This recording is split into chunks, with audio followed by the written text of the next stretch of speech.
the meeting on the Committee on Good Government and Public Accountability, known as the Blue Ribbon Committee of the House of Representatives. Ang inyong sumbungan ng bayan is hereby called to order. Comsec. Magsitayuan po sandali ang lahat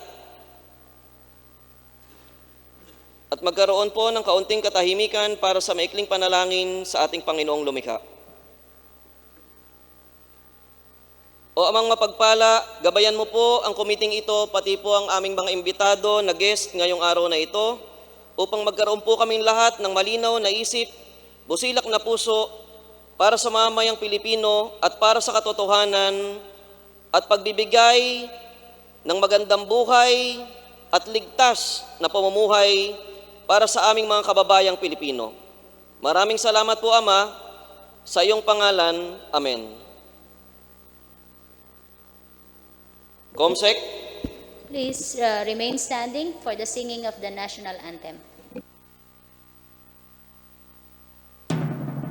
Bayang magiliw, perlas ng silanganan, alam ng puso, sa titik mo'y buhay. Lupang hinirang, duyan ka ng magiting, sa manlulupi, di ka pasisilil, sa lalat at bundok, sa simoy at sa langit mong bakaw, may nilang ang tula at awit sa paglayang minamahal. Ang kisap ng watawat mo'y tagumpay na nagdidikdik, ang bituin at araw niya kailan pang may magdidilim. Lupa ng araw ng waraming pagsikat, buhay ay langit sa ating mo. Aming ligaya dapat may mga ating at mamatay ng dahil sa'yo.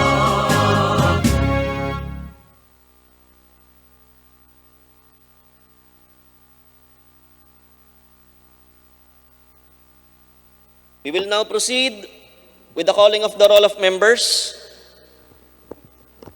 Deputy Speaker Villapuerte, do you have a motion?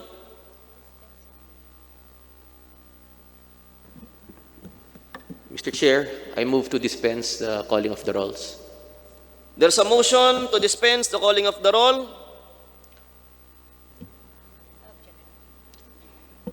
Hearing no objections, the motion is carried. Mr. Chair, I move. Yes, Deputy Speaker Villapuerte. I move for the approval, for the reading and approval of the minutes of the previous meeting held last July 16. Mr. Chair, I so move. Kaklaruhin ko lang po, motion to dispense po ba with the reading of the minutes? Motion to read and approve, Your Honor. The motion to dispense, I stand corrected, Your Honor. Maraming salamat po, Deputy Speaker Villapuerte. There is a standing motion to dispense with the minutes of July 16, 2020 meeting that was held here in the plenary. Hearing no objections, the motion is carried.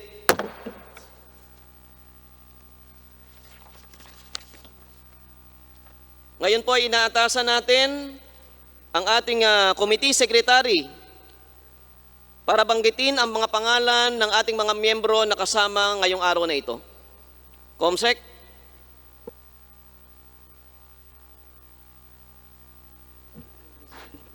Good afternoon, Mr. Chairman, and to the Deputy Speaker, El Rey Villapuerte.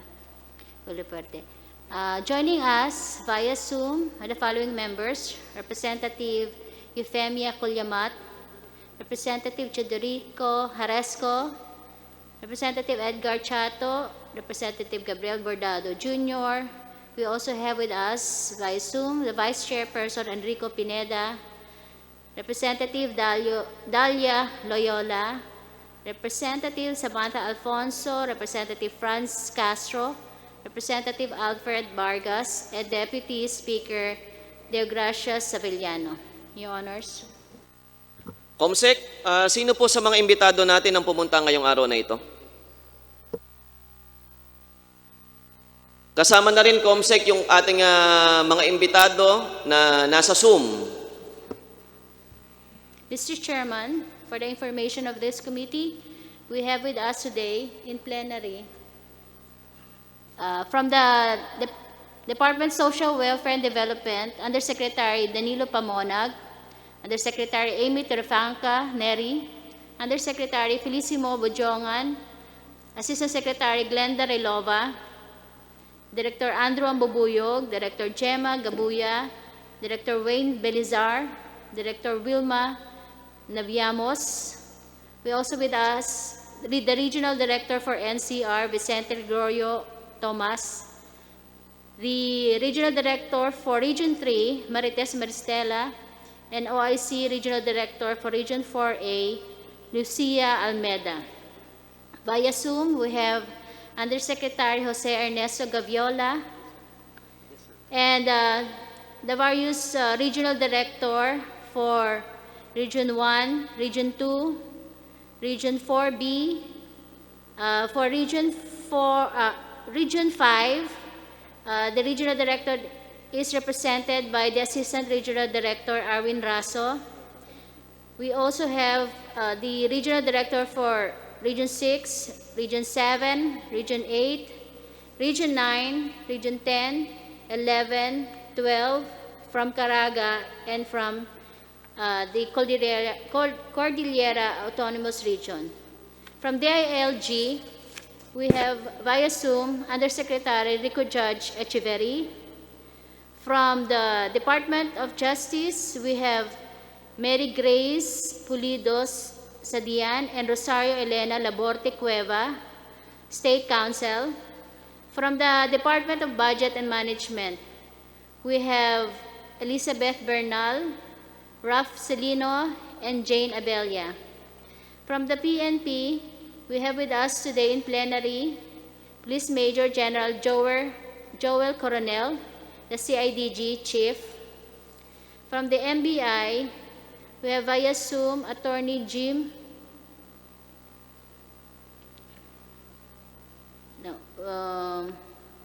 present today is Attorney Jim Siriban from the NBI Anti-Graft Division, and via Zoom we have Waldo Palatao from the NBI Bulacan.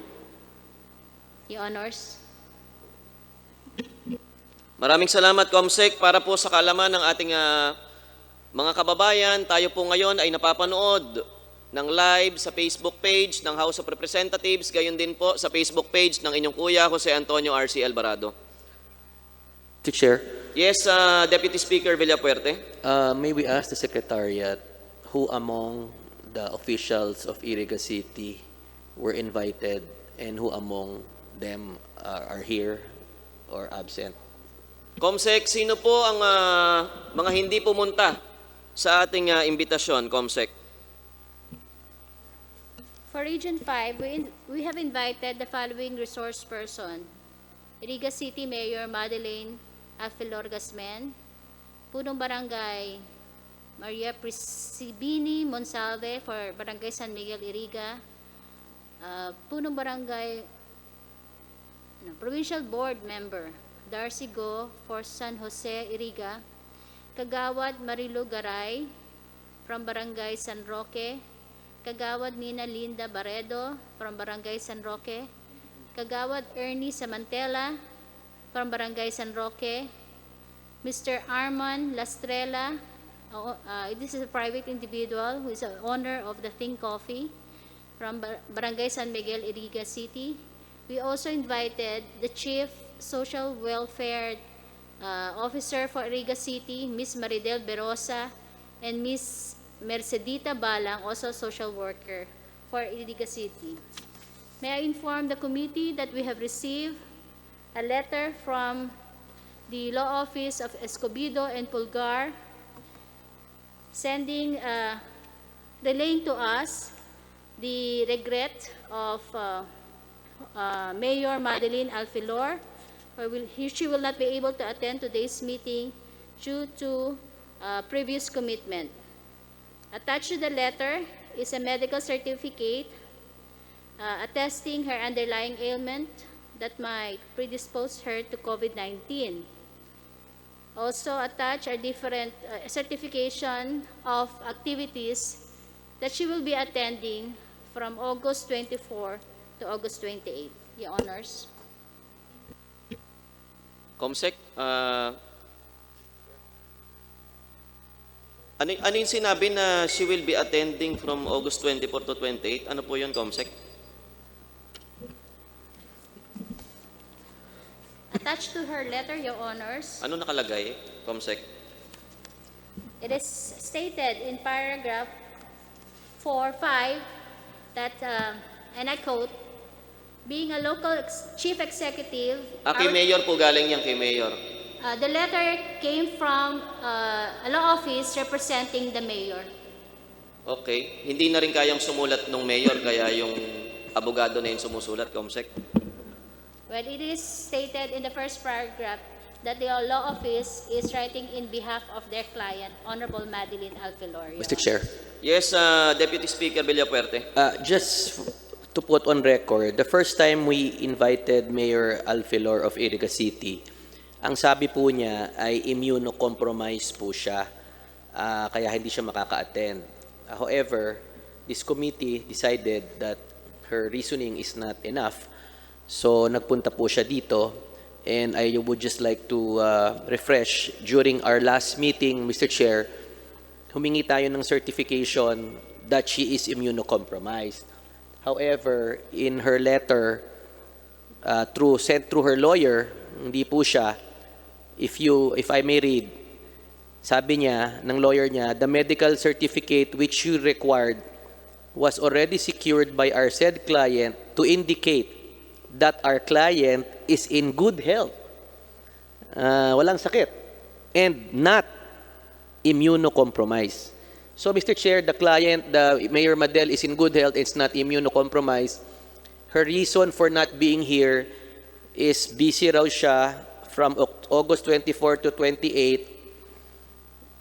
I think that's not acceptable because while officials of the DSWD are here, mas busy po ang DSWD because officials are attending nationwide. So, Mr. Chair, since we have given her an invitation together with some officials of the of the city of Iriga, and they did not honor our invitation, may I request and move that this committee already issue a subpoena to her for our next meeting, Your Honor, and hindi na siguro acceptable yung rason niya na busy po siya, Your Honor. Mr. Meron pong motion para mag-issue ng subpoena sa mga nagtatago na mga taga-Iriga, lalong-lalo na kay Mayor, ano pangalan ni Mayor? Madel Alfilor, Mr. Chair. Mayor Madel.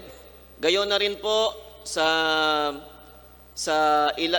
atin pong mga panauhin pa, kagaya ni Kagawad Marquez. At meron po ba tayong membro sa Zoom na maaaring mag-second ng ating motion?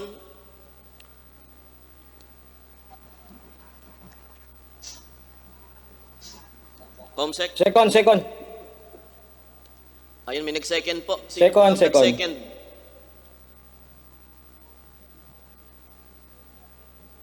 Hearing no, Is there any objection? there's a motion, duly seconded. Maraming salamat po, Kong. Hearing no objections, tayo po ay magpapadala ng subpoena sa mga tao na nagtatago galing sa Iriga. Kasama po si Kagawad Marquez ng Bayan ng Hagunoy. Motion is carried. Mr. Chair, just for clarification, one of the barangay captains issued an invitation is here, si Barangay Captain Monadero. So there is no need to subpoena him. Comsec, siguraduhin pong hindi masasapinahan si Kapitan. Kapitan Monadero, he's here, so he honored the invitation. Umattend naman siya dito, hindi naman siya nagtatago. Wag po siya padala ng subpoena, Comsec. So, Mr. Chair, briefly lang kasi I'm sure maraming gustong itakil ang kasama natin and nandito rin po ang DSWD. Siguro some small clarifications lang. The purpose of this hearing really is in aid of legislation. We passed Bayanihan 1, we passed and ratified already Bayanihan 2, and hopefully hindi na po magkaroon ng in the future, kung magkaroon man ulit ng SAP distribution, ang objective ng itong kamera na to ay mas mapabuti, mapaganda, mapabilis with the help and assistance of the SWD and LGU. No? So yun ang purpose nito. Ang second purpose, of course, is ma-avoid na po yung mga anomaliyang nangyari in the distribution of SAP, Mr. Chair. And nandiyan rin ang DILG. I hope they're closely following these hearings because I just read in the papers a few days ago, they already filed cases sa 400 officials LGU na nag-violate ng SAP distribution, Your Honor, Mr. Chairman. Gusto ko rin to put in record, kahit wala si Mayor Madel, I will submit to the committee her statements, Mr. Chair, justifying why she gave two persons na hindi qualified for the preparation of the committee report, Mr. Chair. Gusto ko lang kasi to put in record, Mr. Chair, nandito po ang DSWD, na gusto kong tanungin sa DSWD with your indulgence, Mr. Chair, to put on record for the preparation of the committee report, ang ano ba, ma'am, Mr. Chair, ang mga teacher ba in a private educational facility or college, qualified ba makatanggap ng SAP? Mr. Chair, yun ang gusto kong tanungin po to the DSWD. Deputy Speaker Villapuerte, bago po pasagot sa DSWD yung katanungan mo, meron po kasing maikling presentation ang DSWD. Pero babaligtarin na lang po natin. Pakisagot po muna yung maikling tanong ni Deputy Speaker Villapuerte. Pagkatapos po ay pababayaan ko po kayong mag-present. Dahil napakarami po sa ating mga kababayan ay naghihintay talaga kung kailan ba matatapos yung pamimigay ng second tranche ng SAP. At yung mga nasa waiting list nung unang tranche ng SAP, kailan ba daw nila talaga matatanggap? At paalala ko lang po sa DSWD, nung nakaraang hearing po, kayo po ay nagbigay sa amin ng deadline. At ang deadline po na binigay ninyo para matapos ang pamimigay ng mahigit 80% ng second tranche ng SAP ay August 15. Kung hindi po ako nagkakamali, Yusek Pamonag. Isa po sana sa DSWD ay sumagot ng katanungan ni Deputy Speaker Villapuerte. Thank you, Mr. Chair. May I request Sec. Glenda to respond to the question of Deputy El Rey.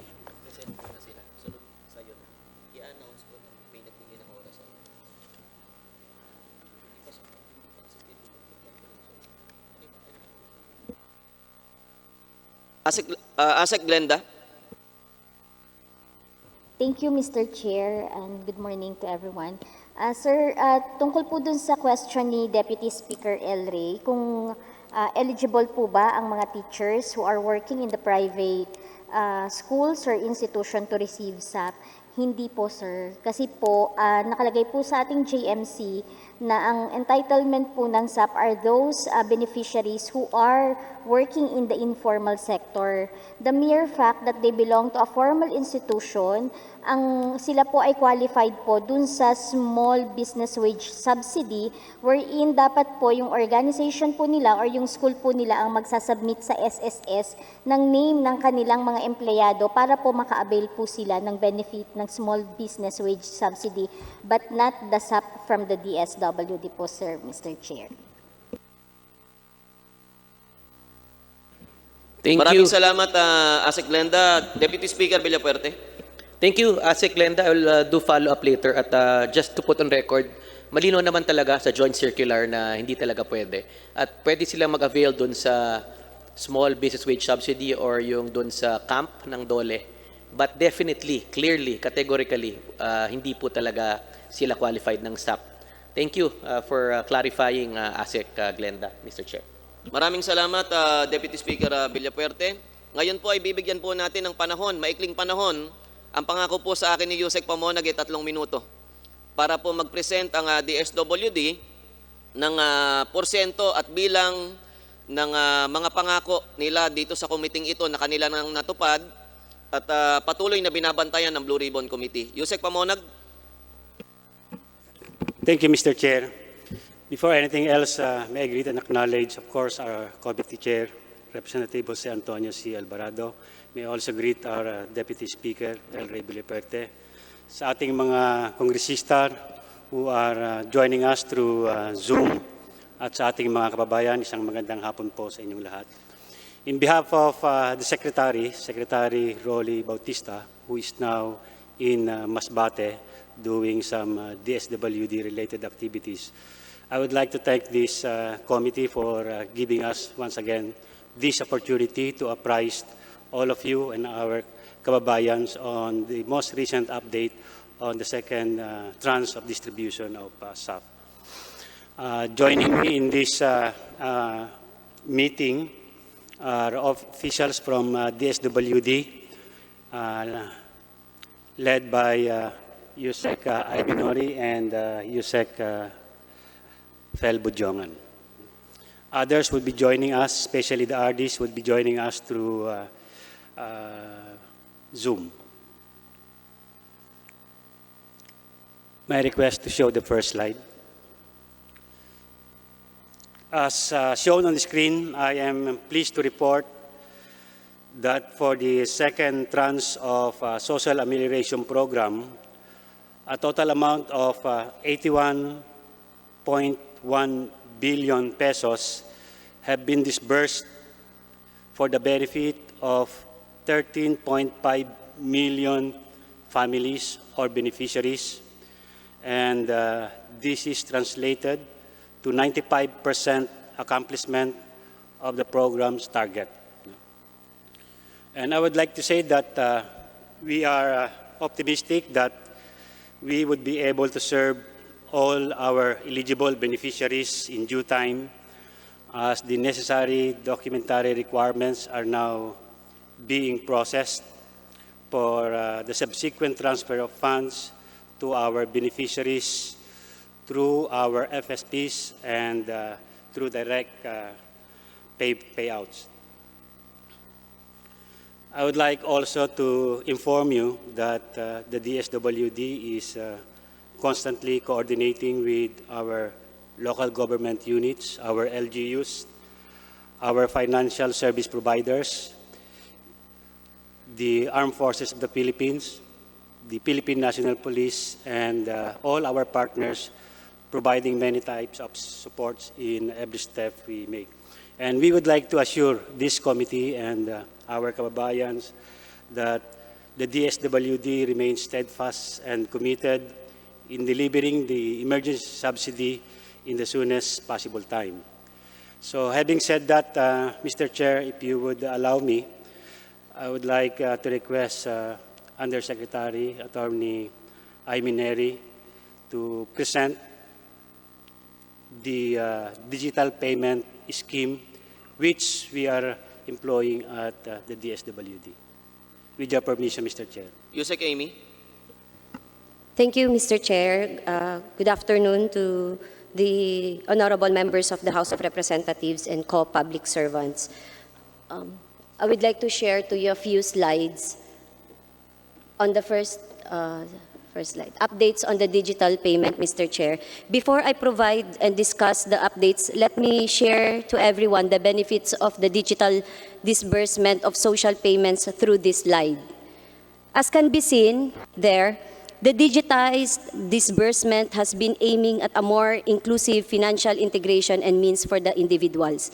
In 2019, Mr. Chair, there were only 29% of adults owning accounts, and the rest has no means to access this option as they lack documentary requirements, lack of financial capacity, and some reported that the opening of account is not that easy, Mr. Chair. With the implementation of Tranche 2 through the financial service providers, Mr. Chair, based on the record of the Bangko Sentral ng Pilipinas, the program has financially included more than 10 million new account holders coming from the country's most vulnerable. This means, Mr. Chair, that the beneficiaries can now enjoy an account where they can save, send, or receive remittances, receive future social payments directly and easily, access other services through credit, and even engage in what we call economic activity, Mr. Chair. So the beneficiaries can now finally and truly take part in what we call digital economy. So the beneficiaries through this program were able to address the barriers that 70% of Filipinos adults face, which is the reason why they don't have accounts, Mr. Chair.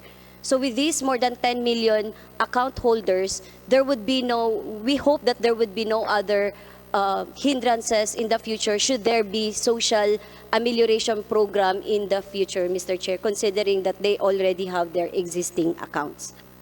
Next slide. As you can observe, out of there are 7.8 million plus shared to the 6 financial service providers, Mr. Chair, and 6.3 million plus have already created an account. 80% of which, Mr. Chair, they've used the same to send money, buy load, bills payment, and scan to pay, and 12% of which, Mr. Chair, they opted to pay to cash out or to receive actual cash payments through remittance centers. Next slide. I'd like to share with you, Mr. Chair, that this is one of the benefits of the FSP. The RCBC, using this CARTEC, Mr. Chair, the ayuda that was received by certain Bekia of Naik Cavite was able to convert the ayuda into livelihood, establishing sari-sari store, Mr. Chair. And the FSPs were able to monitor as well, next slide, different beneficiaries making use of the ayuda to convert the same to businesses, Mr. Chair. Apart from the digital payment and remittance centers, Mr. Chair, the FSPs also went out of their way to conduct house-to-house payout in coordination with our field offices, social workers, Mr. Chair. This is an example of the ayuda that was delivered directly to the house in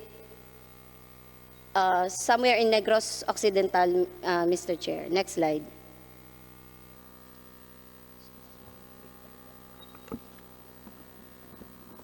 So these pictures would show, Mr. Chair, that the FSPs also made use of the mobile cash payout for areas that could not be accessed by the beneficiaries, considering that there are no other points or no other branches located specifically in GIDA areas, Mr. Chair. Next slide. So these are the beneficiaries from the PayMaya, Mr. Chair. So in effect, Mr. Chair, the FSPs were able to comply with their commitment to create accounts for 6.3 million plus beneficiaries within 24 hours, Mr. Chair. Those who opted to receive their ayuda through actual cash payout, Mr. Chair, they just need to go to some of the outlets and partner remittance centers of the FSPs. Okay. So these are the sample of the pictures from StarPay, from Robinson's. Next slide. Robinson's Bank. They were able to monitor, Mr. Chair, how the beneficiaries use the ayuda that they received from the financial service providers. And last, Mr. Chair, I'd like to inform the body that this is the update of the total number of the drivers that who received their ayuda specifically in different regions, Mr. Chair. So the accomplishment rate is 69% based on the clean list, which is 80% as of August 25, 4 o'clock in the afternoon, Mr. Chair. Excuse me, Yusek Amy. Opo, mahaba pa po Mr. ba yung presentation po ninyo? That's all, Mr. Chair. Mr. Chair, Thank you. Bago ko po i-recognize muli si Deputy Speaker Villapuerte, basahin ko lang sa inyo yung ilang katanungan sa comment section natin kasi naka-live po tayo ngayon sa FB page ng inyong Kuya Jonathan C. Alvarado, gayon din sa Facebook page ng House of Representatives. At si Joanna Renzi Villarreal, isang tiga Quezon, sabi, yung mga solo parent daw po ba sa Quezon hindi makakatanggap? Ano po ang sagot natin, DSWD? Lahatin na natin, yung sa lahat ng inabot ng, sa mga lugar na dapat bigyan ng SAP, yung mga solo parent daw po ba ay hindi makakatanggap o makakatanggap? Mr. Chair, ASEC Glenda would answer that. Asik Glenda? Thank you, Mr. Chair. Mr. Chair, qualified po ang solo parent. So they are also considered Qualified as, sila, qualified. Opo, they are considered Okay. as family. Ang hindi lang po talaga natin maisasama is yung living alone. Yung kaisa-isa. Pero may kasama daw anak. May kasama daw anak. Opo, yun po yung ibang form of family, but they are also considered as family. Pagka naman po halimbawa, senior citizen, mag-asawa Pagka po yung sila. solo parent, Opo. qualified. Yes, sir, opo. Pero pagka may kasamang ibang pamilya sa loob ng bahay, hindi qualified. Ganun po ba? Pakiulit po, sir. Yung solo parent, siyempre, lalaki yan o babae na may kasamang anak o mga anak. Qualified po ba sila? Yes, qualified po sila, sir. Okay. Ngayon, ano ang paraan para hindi sila maging qualified, para ma-disqualify sila? Meron bang nagdi-disqualify sa mga solo parent? Dapat po wala po for as long as kasama po nila yung mga anak nila, sir. Qualified po sila. Ano ang dapat nilang gawin kung solo parent sila, kasama sila sa mga naghihikahos na pamilya ngayong panahon ng pandemic? Ano po ang dapat gawin nila para makalapit sila sa DSWD? Tumawag po sila sa aming hotline or magpunta po sila Ano sa... po yung hotline po ninyo, ma'am? Sabihin nyo na po dito. Saglit lang, sir. Hanapin ko, ha? Medyo marami naman pong manunood. Sa mga manunood, sabihin nyo na lang sa mga kasama ninyo na dyan tumawag sa hotline na yan. Ito po yung hotline ng DSWD. 0918-912-2813 po. Ito po yung main hotline po ng DSWD. Uulitin ko lang po, Yusek Glenda, kung tama po, Asek Glenda. Ang dapat tawagan ng mga tao, tawagan po, hindi i-text. Tatawagan po. Pwede pong tawagan, pwede din pong i-text, Pwedeng sir. tawagan, Opo. pwedeng i-text ay 0918-912-2813. Tama po, sir. Maraming salamat po, Asek Glenda. Tanong naman ni ikaw na rin siguro sasagot nito. Tanong ni MJ De La Cruz, yung mga waitlisted po ba kailan makakatanggap? Kasi sa prinisend po ni Yusek Pamonag, ang nakalagay po sa bayanihan na sa batas po ng bayanihan Wihilas 1 na si Deputy Speaker El Rey pa mismo ang nagdepensa ay 18 million na pamilya dapat ang makatanggap. Sa presentation niyo po kanina ay mahigit 13 million pa lang yung nakatanggap ng first tranche. At ilan po ba yung sa 4-piece naman na nakatanggap, Yusek Pamonag?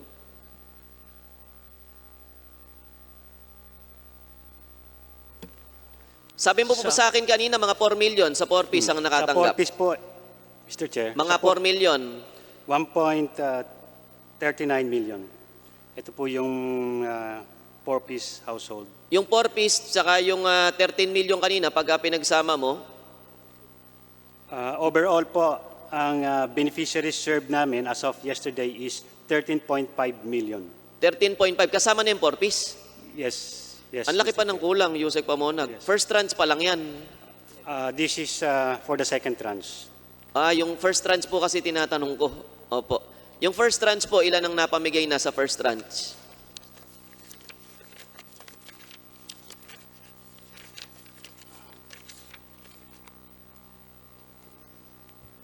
Sa first tranche ng 4-piece,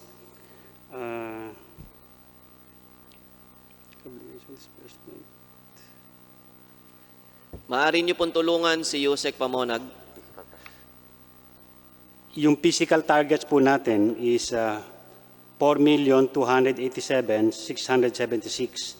And our physical accomplishment, yung na-serve namin, is 4,243,569.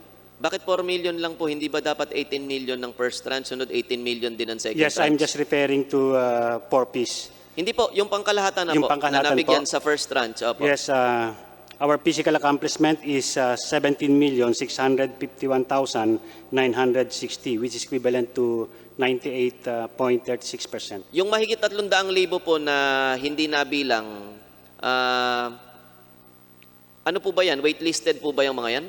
Sa first tranche po, they are ineligibles. Ineligible? Ibig sabihin, maraming ineligible dito sa Pilipinas? Nakikita po ito through the process of duplication na sinasagawa ng DSWD. So, Kasi kagaya po nitong si Jenny Rose Paranal ng Santa Rosa, yung Santa Rosa siguro sa Laguna, ang sabi marami daw sa kanila, mga hindi pa rin nabibigyan sa Santa Rosa. Pero ang sasabihin natin, maraming ineligible. Pero itong sinabi ko po sa inyong pangalan kanina, yung tiga Quezon, solo parent, sabi naman ni ASEC, solo parent, eligible naman yan, basta kasama yung anak. Ano po? Kung nagtatrabaho yung solo parent, ineligible na ba yun? Kung may trabaho siya? Sir, kung ang solo parent po ay may trabaho at yun pong hindi po siya natitigilan ng trabaho simula yung time na nagkaroon po tayo ng pandemic. And she's earning more than the regional wage subsidy, ineligible na po sila, sir. Kung mas mataas siya sa minimum wage. Yes, sir. Opo. Pero kung minimum wage siya, eligible pa rin siya. Eligible pa rin, sir. Okay, para po maliwanag kasi maraming nagtatanong po sa atin, yung kulang 400,000 po na hindi natin nabigyan ng first tranche, saan po napunta yun? Kasi nakalagay sa batas, at sabi ko nga po sa inyo, yung katabi ko dito siya, nagdepensa nung batas na yan, malinaw na nakalagay 18 million families. Pwede mo ba akong itama, Deputy Speaker Villapuerte?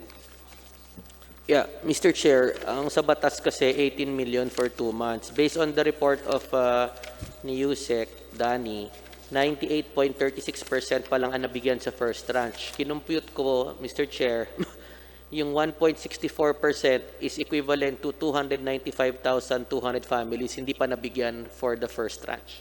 So ang tanong natin, ano nangyari dun sa 295,000 ng first tranche? DSWD? ASEC Glenda would answer that question. ASEC Glenda?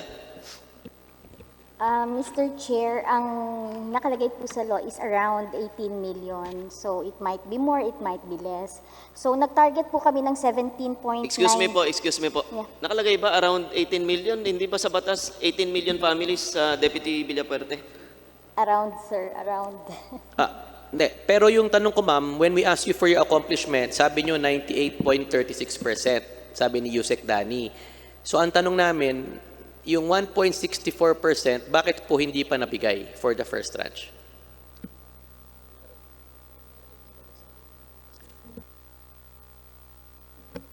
ASEC Glenda? Opo.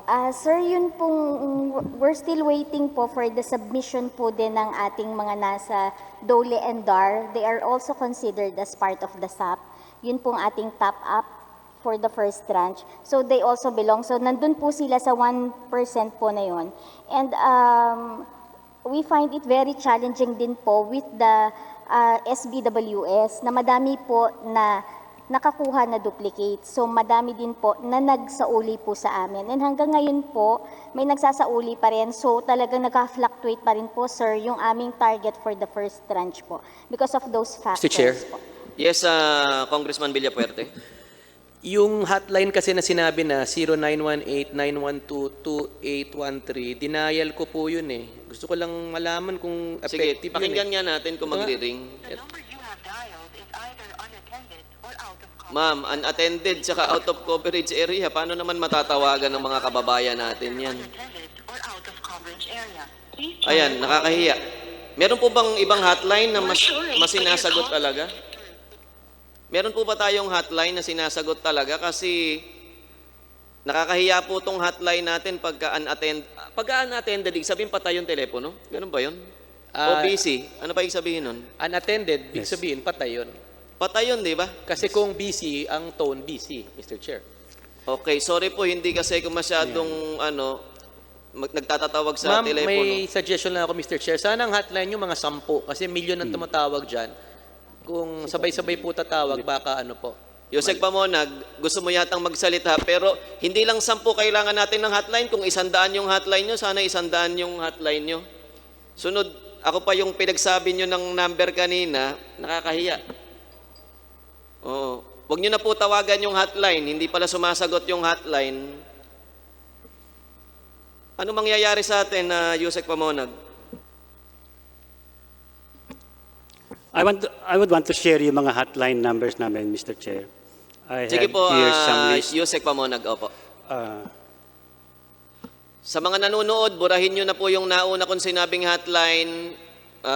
Baka po sumama lang yung araw nyo. ikaw na lang, sige. Ito na lang po ang testingin nyo, yung kay Yusek Pamonag. Sige. Ikaw na. Yusek Pamonag, sigurado yan na tama yung hotline na yan. Yes, Mr. Chair. Nabudol-budol na ako ni Asik Glenda kanina eh. Asik Glenda, sige. Yung totoong hotline na, please. Isa lang po yun, Mr. Chair. So here are the other numbers po. For Smart, 0947 482 2864. For Smart, Pakiulit po, Asik Glenda. for Smart po, 0947 482 2864 po. 0947 482 482 2864. Opo. So for Globe, Dialed is meron po kaming 0916. Asik Glenda, pakinggan mo naman, no? Ayan na naman. Bakit ba? You have dialed is either unattended or out of coverage area. Unattended na naman. Ma'am, yung 0947-482-2864, yung po yung denial ko, unattended rin po, ma'am. Ganito na lang, ma'am. Meron ba kayong Facebook page na lang na pwede silang doon na lang mag-comment sa Facebook page ninyo? Yes, Mr. Kasi Chair. mukhang marami kang number na ibibigay sa akin na ano lahat, na invalid lahat yung number o patay. Yung Yusek Pamonag. Yes, Mr. Chair, thank you for that. May I refer this question to Director Boteng, who is in charge of the Operations Center. He is the one managing all the hotlines. And he can share his views via Zoom. May I request Director Boteng? Pakiusap po kung ano po yung sasabihin nyo. Siguraduhin nyo po na gumagana. Kasi kawawa po yung mga kababayan natin, magsasayang ng oras, pero unattended lang yung maririnig, Director. Director?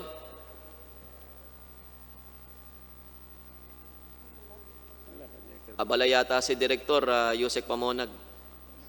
Habang hinahanap po natin si Direktor, pwede ba akong may konting katanungan Sige lang? po, Deputy Villapuerte, pero hindi pa po tayo wala pa po tayo Iba sa... to, related sa presentation. O sige po, Deputy Villapuerte.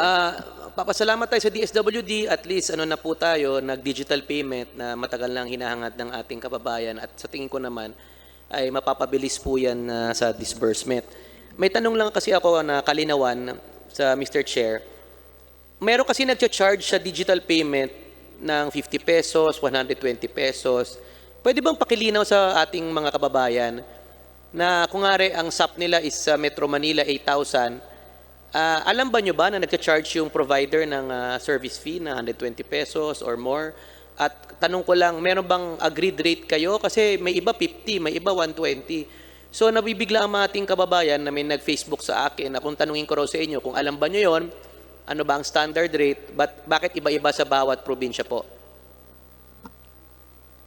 Yusek Neri, ididirekta ko na po sa kanila, Yusek Pamonag.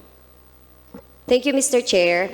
The charges are imposed when the beneficiaries decided to cash out to the partner remittance centers, Mr. Chair.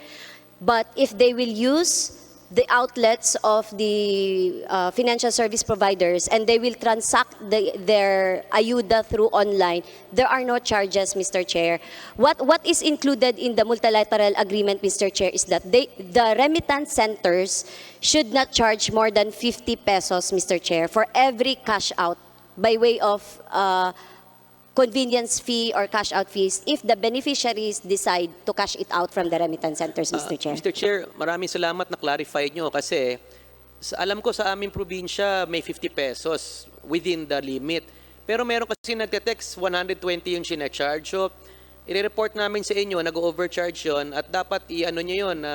Deputy Speaker Villapuerte, pwede bang mahinga natin ng affidavit yung nagsabi sa inyo na nasingil ng mas mahigit sa 50 pesos. Yes, Your Honor, we will provide. But more than that, marami naman, I'm sure tignan mo yung Facebook natin ngayon, maraming magsasabi. So ano lang sa DSWD, while your desire is to partner with this partner service provider, may nag-overcharge. So dapat either wag nyo na siya lang i-accredit, nag-aabuso, at gusto ko rin ipaalam, palagay ko 90% ng nabigyan nyo ng ayuda through cash payment, gusto mag-cash out eh. Kasi kailangan nila yung pera eh, di ba? Di ba ho? So, i-assume na natin na pag nagbigay tayo ng ayuda, ika-cash out nila yan. Kasi yung iba naman talaga, hindi naman sanay sa online transaction or gagamitin sa grocery or something. Karamihan dyan, bibili ng bigas. At karamihan naman ng retailer ng bigas ay hindi naman online. So, first, Mr. Chair, gusto ko lang i-point out na marami nag-overcharge na service provider. We will provide the DSWD, but wag na po kayo mag-antay sa amin na provider namin. I-check nyo na po on the ground. Marami nakikinig ngayon. Sigurado maraming tatawag sa hotline. Sana pwede na yung hotline. Then pangalawa, Mr. Chair, yung ano talaga. I-assume natin na magka-cash out talaga. So, 50 pesos, I think is a reasonable rate naman. That's what? 1% ba? 1% of 5,000 more or less. Thank you, Mr. Chair. Maraming salamat, Deputy Villapuerte. At sa mga kababayan po natin na nasingil ng mas mahigit sa 50 pesos na pinapayagan ng DSWD at ng Batas ng Bayanihan, Wihilaswan, ipagbigay alam po sa pulisya o kaya sa komiting ito ang inyong sumbungan ng bayan upang agad po nating maaksyonan. DSWD, handa na ba tayong magbigay ng tunay na gumagana na numero o kaya avenue na pwede nilang pwedeng kausapin ng ating mga mamamayan para sa kanilang mga panaghoy o mga problema sa pagtanggap ng SAP, DSWD? Yusek pa mo, nakakausap na po ba natin yung si Director o cannot be reached pa rin? Pakipindot Trying to po. get in touch with him. Trying to get in touch. Mukha pong mahirap talagang tawagan pati si Director Yusek Pamonag. Mr. Chair. Yes, Deputy Villapuerte. Yeah, kailangan talaga public service yung hotline lang, please pakiayos. Kasi kung mismo yung head ng hotline ay hindi makontak, may problema po tayo, Mr. Malaki, Chair. hindi lang po may problema tayo, napakalaki ang problema. Hindi lang natin, pati ng ating mga kababayan. Kasi yung hotline dapat sinasagot. At kung hindi masagot, sana busy kasi may kinakausap na ibang tao doon sa hotline. Mr. Ngayon, Chair. yes, Deputy Villapuerte. Yung ako po, kasama po kayo, Mr. Chair, na author po ng Bayanihan 1. At ang intention talaga is to give to at least 18 million families 2 tranches. Yung tinanong ng ating mga kasama na to, tatanungin ko lang ulit, nagsabi kasi ng second tranche ang DSWD at sinabi po nila 95% na ang na-implement, which is 13 million families. Ilan ba ho ang ano nyo? Ang target nyo na 100,000. Kinukompute ko kung 100,000 is equivalent to ilan ba ho? Yusek, Dani. Mga ano ba yan? 14 million families? Yes, Mr. Yusek Chair. Pamonag. Overall target is 14.3 million. Tapos, Mr. Chair, kasi ganito no? Ang sabi ng DSWD nung nag-hearing tayo, yung first tranche sa informal sector, 18 million families, more or less. Pero yung mga hindi na, naka-GCQ na, Mr. Chair, hindi na bibigyan ng second tranche. Tama po ba? Yusek Pamonag. Pagka GCQ na daw po ba, hindi nabibigyan ng second tranche? Yes, yes. It should be for those who are living in ECQ areas. Ngayon po ba, ano na lang ang naka-ECQ ngayon, Yusek Pamonag? Wala na. That was effective on May 1st. Pero Yung- hindi nyo pa po tapos hanggang ngayon eh. Tama po ba? Yes, pero yun po ang ating basis, yung declaration Basihan May yung 1. Yes. May 1. Tama. Mr. Chair, ang tanong ko kasi, dahil Camarines Sur, maganda naman ang COVID control mechanism, kaya pagdating ng May 1, GCQ na kami. So, hindi kami nakakuha ng second tranche. Pero ang tanong ko lang, sa batas kasi, wala naman nakalagay ECQ, GCQ, no? Anyway, ang tanong ko, sa second tranche, 13.5 million families ang 95%. Ang tanong ko, Mr. Yusek, Mr. Chair, as of May 1, Ang ECQ lang naman is Metro Manila, Bulacan, Rizal, Cavite, Laguna, di ba po? And Aurora and Legazpi, yung Albay, di ba? Tama po ba? Pero bakit nakaabot sila ng 14 million kung sila lang? Buong Mindanao, buong Mindanao hindi nakatanggap ng second tranche. Sa Bisaya, walang nakatanggap ng second. Meron ba nakatanggap sa Mindanao ng second tranche? DSWD, Yusek.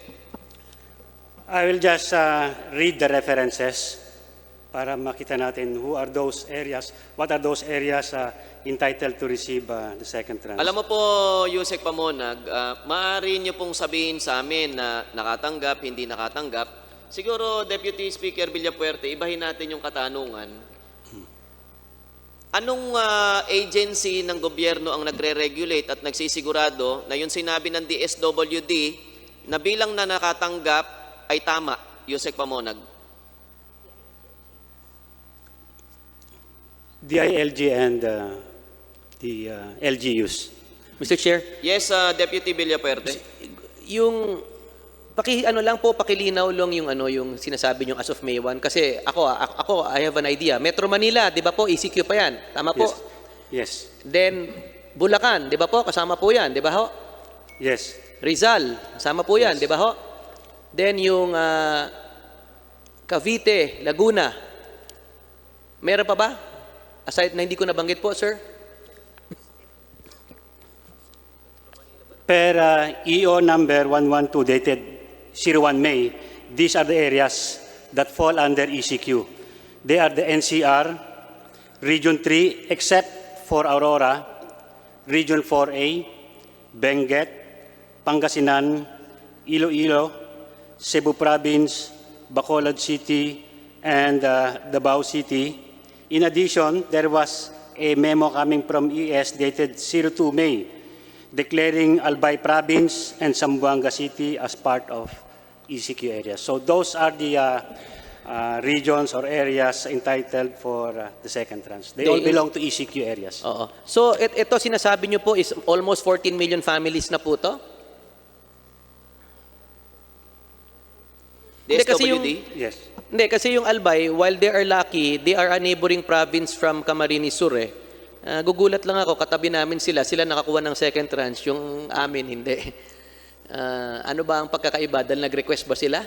Kaya nagkaroon ng EO? Nakiusap ba sila? Ganun ba yun? Pwedeng mapakiusapan ba?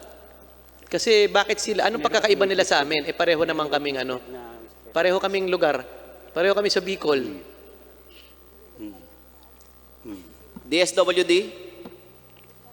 Yes, so for the second tranche, only those who belong to the ECQ is very clear. However, I would want to say that meron tayong 5 million waitlisted in the first tranche na doon natin sila binayaran sa second tranche. And ang coverage po nito is nationwide. So, yung mga waitlisted na yan. So, kahit hindi ka, even though you are not residing under the ECQ, but you are part of waitlisted, so you will receive social amelioration program. Malinaw. So, mga 9 million lang more or less. Pero yun lang gusto ko i-point out kasi tinatanong ng kababayan ko bakit ang Albay. Palagay ko kasi yung Albay, GCQ, nag-request sila mag-ECQ. So, dapat pala nag-request na lang kami mag-ECQ para nakakuha kami. Kasi pareho lang yung kondisyon namin eh. Parang ayaw yata nilang mag-open kaya nag-ECQ sila. Yun yata ang nangyari kaya nasama po sila. Ganun ba ho? Yes, Mr. Chair. Anyway, ang tanong ko na lang po, kailan po matatapos yung 100% ng second tranche po as mentioned? Kasi sinabi po nyo dito sa report, 13.5 million, 95%. Mr. Chair, maybe para malinawagan ng ating kababayan. DSWD? Yes, we are now at 95% completion rate of our target. We would have wanted to complete or finish the distribution of SAP at the soonest time. But there are also some factors beyond the DSW control. And I would like to mention some, like the SAC uploading and the revalidations. Ito po, LGUs po ang gumagawa nito, yung pag-upload ng SAC.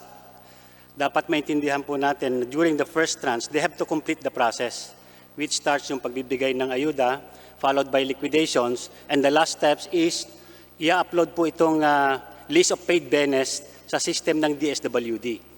And I would like to mention na at this time, there are still 97,395 na for uploading pa po ng mga LGUs sa DSW system. Also, for revalidations, ito po yung mga binalik ng DSWD sa ating mga LGUs for further revalidations. Probably walang cell number or walang middle names.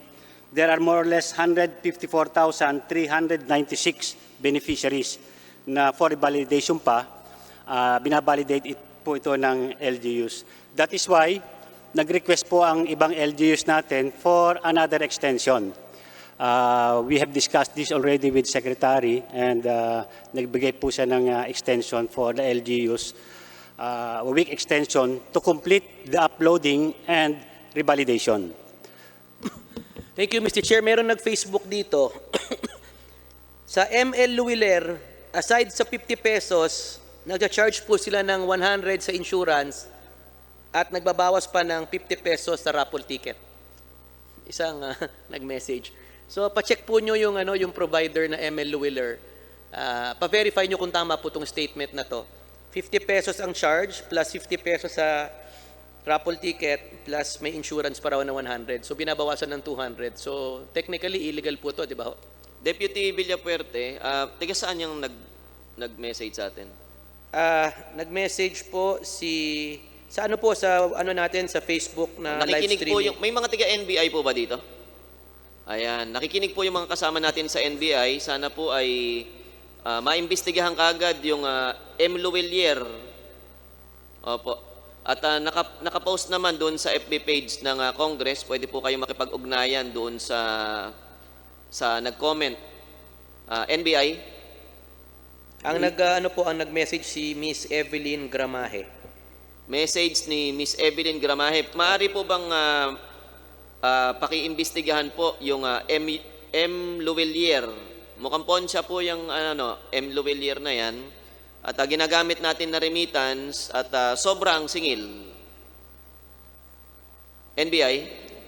Yes, sure, Your Honor. We are going to request our main office. Your Honor, I am from Bulacan District Office. Opo. Aking kalalawigan. Yes. At maaari po bang kayo na lang po ang kumontak sa main office ng NBI upang mai-report po sa amin within the week kung ano po yung pangyayari, yung kakaibang pangyayari sa M. Luwelier o ito ba'y pangkaraniwan na nangyayari. At kung ito po hindi nararapat, inaasahan po namin nagagalaw ang NBI. At magre-report kayo ng positibong aksyon para dito. Will do, Your Honor. Maraming salamat po. Deputy Villapuerte? Yeah, Mr. Chair, I know DSWD is working hard. Siguro tulungan na lang natin na lalong mapabilis itong sistema. The good news naman, at least may digital payment na at gumaganda naman ang takbo. But gusto ko lang i-reiterate talagang ang hinain ng mga kababayan natin talaga na sana matapos na po itong first and second tranche. Alam ko naman hirap na rin ng DSWD and we thank you for your commitment na palaging nag-a-attend ng hearing. Salamat, Mr. Chair. Yusek Pamonag, meron na ba tayong balita doon sa direktor nyo na hindi matawagan?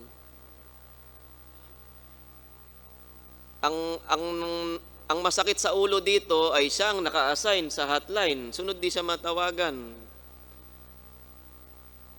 Wala munang pahinga. Hanggat hindi nabibigyan ng tulong lahat ng mga kababayan natin, dapat wala muna nagpapahinga sa atin. Sunod, pagkatapos ng pandemic, nabigyan na lahat ng tulong, pwede nang magbakasyon. Pero hanggat merong umaangal na kababayan, pakiusap po DSWD, wag po, kayo po masisipag kayo, nandito nga kayo. Pero nakakahiya para doon sa pwede bang personal nating maimbitahan yan? Mr. Chair?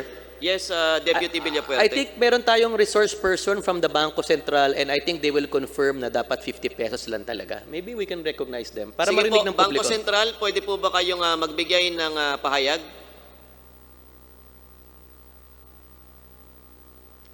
Bangko Sentral,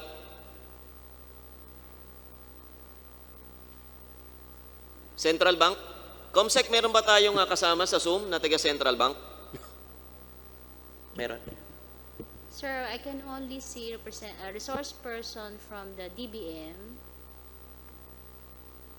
DSW. Bangko Sentral. There's no one registered in the Zoom. Okay, wala palang taga Bangko Sentral. Sarado bangko. Maybe Yusek Amy, paki-confirm nga lang kung ano talaga ang usapan nyo with the service provider para kasi ayoko naman sisihin ng DSWD na ang kasunduan nyo 50 pesos tapos yung iba nag-overcharge para malinaw kung sino may kasalanan. Yusek Neri. Thank you, Mr. Chair, for the opportunity. Director Pia Tayag of Bangko Sentral ng Pilipinas is actually online, but he got cut off twice because we asked the Bangko Sentral ng Pilipinas to be here. We kind of anticipated some questions regarding this matter. The BSP confirmed that it's only 50 pesos per transaction, and they will seriously look into this on the complaints na more than 50 pesos po ang sinisingil. Because it's very clear in the multilateral agreement, Mr. Chair, that it's only 50 pesos for those who will decide to cash out to partner remittance centers. In fact, Mr. Chair, as confirmed by the Bangko Sentral, if they will encash money from GCash directly or from StarPay or RCBC, wala pong charge.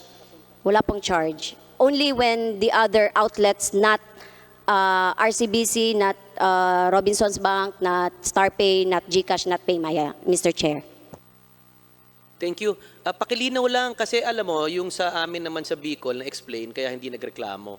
Pero sa ibang lugar, nabibigla lang sila. So I think kailangan talaga explain na walang charge yan kung hindi nyo i-cash out. Pero kung i-cash out mo ay may 50 pesos. However, kung mag-cash out sa StarPay, GCash, Robinson, RCBC, walang charge. So at least narinig ng publiko po ngayon. Kasi alam mo, kahit 50 pesos yan, ang tao nag-aasa talaga na walang bawas. At least malinaw po. Yung pinag-uusapan nga po natin, Deputy Villapuerte ngayon ay bawas na 50 pesos. Sa amin sa lalawigan ng Bulacan, ang bawas 4,500. Sunod, nagtago na yung si Kagawad ni Marquez. Mas malaki bawas nun, 4,500 kaysa sa 50 pesos. At inaasahan natin yung NBI tsaka yung police, nagtataka ako bakit hanggang ngayon nakakawala pa yun. Pati tayo hindi natin makita dito, di ba? Mr. Chair, yung sabi kasi... Yes, Congressman Villapuerte. Sabi kasi dun sa amin, sir, yung 50 pesos, akala nyo maliit, pero 1.5 kilong bigas na rin po yan. At kung i-charge sila ng 200, ilang kilong bigas na po yun. So, malaking bagay na. Malaking bagay talaga, pero siguro ilang kabanan ng bigas yung 4,500. Mahigit 2 kabang bigas na yon at napakatagal nang makakain. Kaya po kung nagagalit tayo sa pagkawala ng 2 kilong bigas, init na init po yung ulo ng mga kababayan namin na nakuhanan ng 4,500 sa panahon ng pandemic.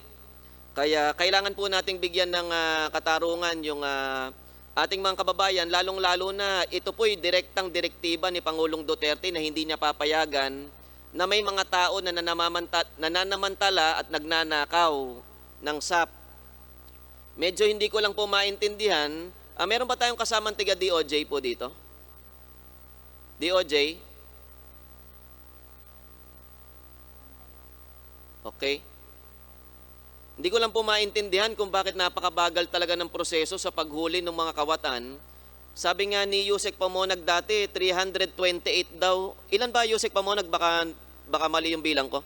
Ilan yung mga iniimbestigahan natin na kawatan? Mr. Chair, that number was during our last committee hearing. Ilan po? 300. Ganda ng pagkakangiti nung nandun sa screen. I don't have the figures 328. now. I don't have the figures, but I remember I mentioned that during the last meeting. But if you want to get the updated one, I can ask General Joel. Oo, si General Yes, Joel he is Coronel. Dati naming regional director to. Ilan na po ba yung updated na iniimbestigahan ng CIDG? Ngunit hanggang ngayon, wala pa ako nabalita ang nakakulong dyan, General. Ilan na po yan? Yes, sir. Good afternoon, sir. Good afternoon to the members of Congress and other public servants present. Sir, as of August 24, 2020, the CIDG has investigated a total of 340 cases involving... 340? 40 cases involving Nadagdagan alleged po. anomalies, of which there are 1,103 probable suspects with 745 complainants. Of the 1,103 suspects, 479 are elected public officials, while the rest are either local government workers, health workers, social workers, and civilians. As of present, we have filed a total of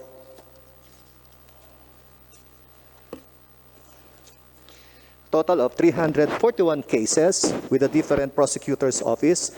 Of these, 28 had been resolved, while the rest, 245, are still pending preliminary investigation. General Joel, Yes. ilan na po sa kanila yung mga nakakulong? O Since we have, nakalaya lahat to? yes, sir. Since we have started the campaign, 2 had been arrested in the act of distributing SAP subsidy to unqualified or unauthorized beneficiaries. Dalawa pa lang yung arestado. Yes, sir. Arrested in the act. 1,103 po ito, General. Yes, Your Honor. Ngayon, nung nakaraang report, kung hindi ako nagkakamali, 328 pa lang. Sunod, nag-hearing tayo, imbis na matakot, mukhang nadagdagan pa. Mukhang hindi tayo siniseryoso nitong mga kriminal na to. At patuloy na ninanakaw yung pera ng ating mga kababayan. Ang usapin po dito, yung ninanakaw nilang pera ng mahirap. Hindi ito pera ng may-ari ng SM o ng may-ari ng Starbucks o ng Jollibee. Ito po'y pera ng kumakain ng fishball sa kalsada o ng kikiam pagka nagugutom. Ano po? Pera po ng mga kababayan natin na gutom yung ninanakaw dito. At mismong binili ni Pangulong Duterte na hulihin yung mga taong ito. Nagbitaw pa siya ng masamang salita sa mga taong nagnanakaw dito. General Coronel, may pagkukulang ba ang PNP dito? Ang DILG ba may pagkukulang dito? Bakit dadalawa pa lang yung arestado, 1,103 ito? Yes, sir. If I may be allowed to explain, Your Honor. Mr. Chair, sandali lang, bago Sige siya po, ma-explain. Deputy Villaperte. Sir, Mr. Chair, pwede bang pa-explain yung sabi nyo nakasuhan yung 340 cases? Ano bang nature ng case? Yes, sir. Perjury, falsification? Yes, sir. Ano po yung Of mga the nature cases filed by CIDG, majority of which is violation of Republic Act 3019, the Anti-Graft and Corrupt Practices Act, about 235 incidents recorded. Violation of the Bayanihan to Heal as One Act, Republic Act 11469, Code of Conduct of Ethical Public Standards, perjury, estafa, falsification of documents, among others, to include grave coercion, malversation of public funds, among others, sir. Thank If I you. may be allowed to continue to Yes, sir. answer the question of the Honorable Sige po, Chairman. General. Opo. Yes, Your Honor. The directive given to the PNP by the Interagency Task Force to investigate the SAP anomalies was given last May 21, which was already 2 months behind the date when the SAP distribution was initiated. That's why nagkaroon po ng lull from the time the SAP distribution to the investigation. Kaya most of our cases have already, most of the violations for the anomalous SAP distributions had already been committed, Your Honor. Kumbaga, hindi na natin sila nahuli in flagrante delicto. And what we're doing in coordination with the DSWD and the DILG regional offices, we are documenting these cases already. But pursuant to the instruction of DILG, as handed by the President, we are now referring it directly to the Office of the Ombudsman for immediate action, especially against public officials or local government officials. So we are doing that beginning this month. Salamat, General. Comsec, imbitado ba natin ngayong araw na to ang Office of the Ombudsman? Mr. Chair, in relation... Comsec, We have not invited. kung maaari po sa susunod na hearing natin, maimbitahan ang Office of the Ombudsman. At sa ngayon po ay sulatan ng ating committee ang Office of the Ombudsman kung ano na nangyari dun sa mga cases na pinasa ng CIDG sa kanila at bakit imbis na matakot yung mga magnanakaw dahil sila ay nahuhuli, mukhang nag-aaya pa dahil pinagtatawanan ng mga magnanakaw yung sistema natin sa gobyerno na pagka ang kawatan ay isang opisyal ng gobyerno, nakakalaya lang. Yung pinag-uusapan dito nung nakaraan, ang kausap ni El Rey, Mayor ng Iriga, yung hinahanap natin, kagawad.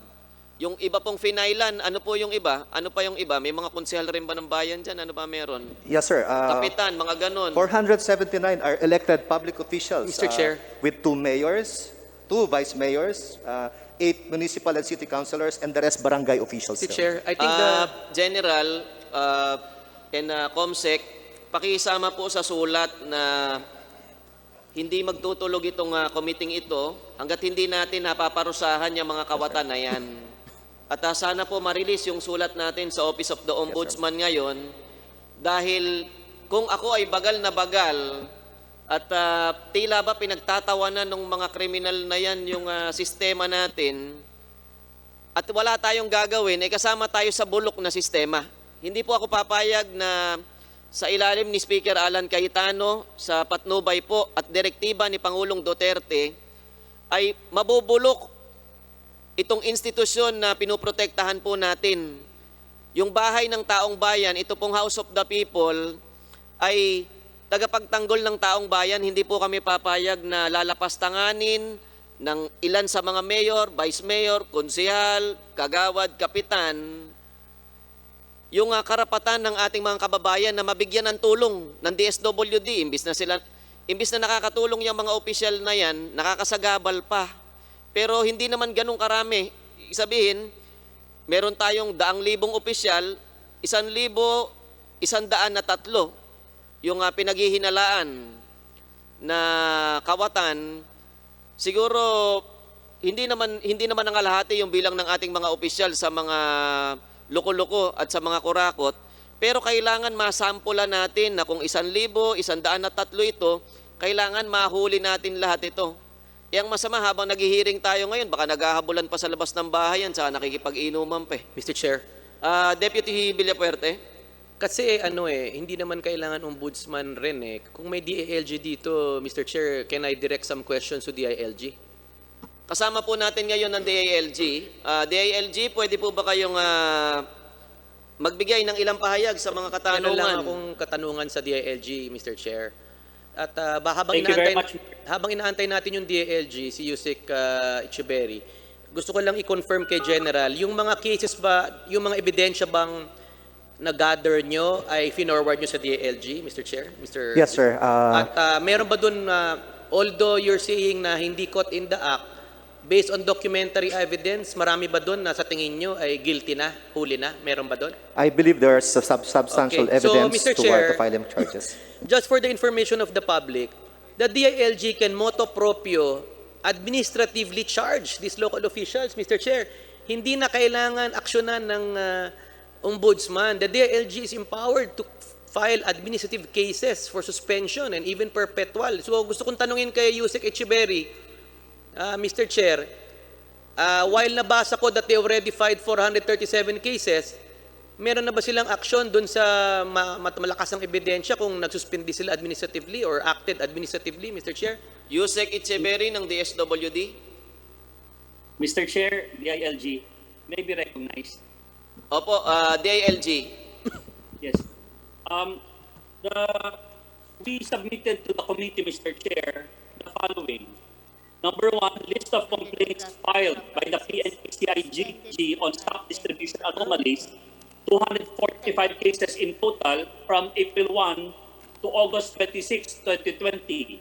Number 2, Mr. Chair, we also submitted the updates on the cases filed against barangay chairmen by the PNP-CIDG related to anomalies in stock distribution as of August 18, 2020 to your committee, Mr. Chair. And lastly, we also submitted to your committee the report from the DILG Legal and Legislative Liaison Service on the administrative complaints filed by the DILG before the Office of the Ombudsman against punong barangays by reason of irregularities in SAP distribution as of August 24, 2020. To answer you directly, Mr. Chair, the powers and mandate of the DILG really, Mr. Chair, is to endorse it to the Ombudsman and let the Ombudsman determine if, again, they could directly act on whether or not they could be preventively suspended or be suspended at once. The power lies with Mr. Chair, with the Ombudsman.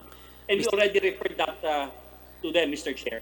Mr. Chair, with all due respect to Yusek Rico, the DILG hindi limited to endorse. Malinaw yan sa batas na you can charge administratively and immediately suspend even may pending court case. Based on the anti-graft law, pwede kayong mag-suspend even if it's pending in court. So, should not argue on this because this is within the bounds of the law. I think with all due respect to Yusek Echeverry, you cannot say that you are only empowered to endorse because marami na pong nasuspindi ng DILG in the past na mga mayor high profile, di ba ho? Yung ayaw nga magpasuspindi, pinapasok pa ng DILG. Ang dami na pong nangyari niyan. So I think you should correct your statement na you can only endorse sa DILG as a ombudsman. You can motu proprio investigate and DILG is empowered to administratively charge, Mr. Chair.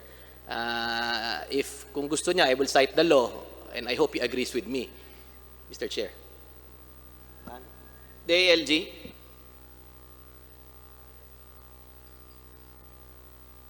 Yusek Echeverry. Yes, sir. Yes, Chairman. I will lead to the wisdom of Deputy Speaker, and we will look into it, Mr. Chair, and recommend that to our OIC Secretary, because Secretary Ano is still recovering from the hospital because he has infected his again COVID. And we'll get back to you on that, Mr. Chair. Mr. Chair, sino ba ang USEC in charge for local governments? The USEC for local government, Mr. Chair, is USEC Maribero sa Sondencillo, who is that would be her, Mr. Chair. So just for clarification, USEC, you're USEC in charge of what po?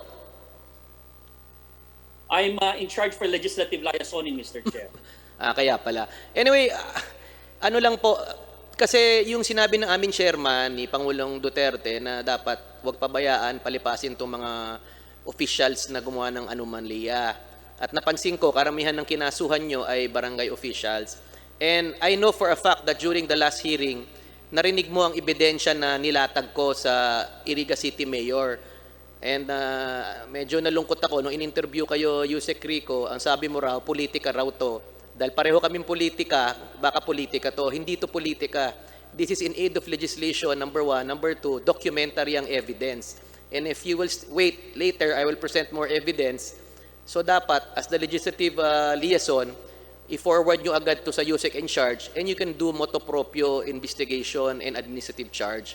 Because ang napansin ng aming chairman, imbis na bumawas yung anomalya, it seems that some local officials hindi natatakot.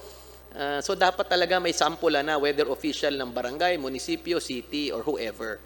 So dapat we are one in government. Hindi to politika. This is part of correcting the errors and or anomalies committed by alleged LGU officials. So dapat isa lang tayo dito.